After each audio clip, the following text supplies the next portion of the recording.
बेटे और बेटी की तारीफ। कोई शख्स अलीज़ा की तारीफ करते हुए कहता है, बेटा अलीज़ा बहुत अच्छी लड़की है, घर की हर चीज़ आपकी ही है और आगे भी आपकी ही रहेगी। अलीज़ा ने किसी को ये महसूस कराया है कि वो उसके लिए बहुत अहम है।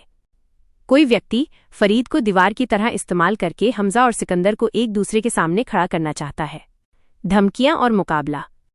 कोई कहता है, अभी नहीं, अभी अपनी धमकियां संभाल कर रखो, ये बाद में काम आएंगी। बाप, बेटा और एक तीसरा आदमी तीनों एक दूसरे के खिलाफ खड़े हो चुके हैं।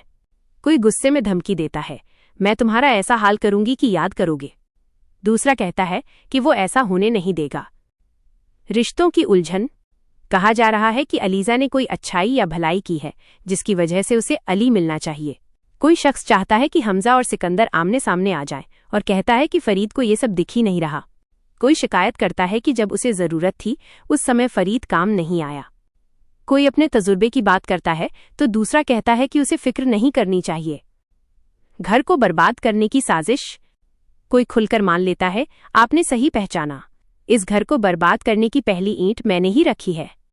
किसी ने सिकंदर से कहा कि उसके आसपास जो लोग हैं वे बिल्कुल ठीक नहीं हैं। सिकंदर जवाब देता है, मैं बर्बाद होने वालों में से नहीं हूं। उसे चेतावनी दी जाती है कि ये लोग उसे नुकसान पहुंचाएंगे और उसकी कंपनी को खत्म कर देंगे। अलीज़ा ने हमजा के दिल में बहुत गहरी मोहब्बत जगा दी है।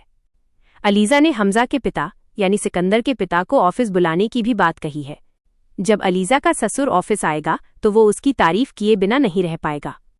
दूसरी तरफ सिकंदर का बाप उससे बहुत नाराज है क्योंकि सिकंदर ने उनका पूरा बिजनेस बर्बाद कर दिया है। जब बाप सिकंदर को गलत लोगों से दूर रहने को कहेगा तो सिकंदर उल्टा उन्हें चुप करा देगा।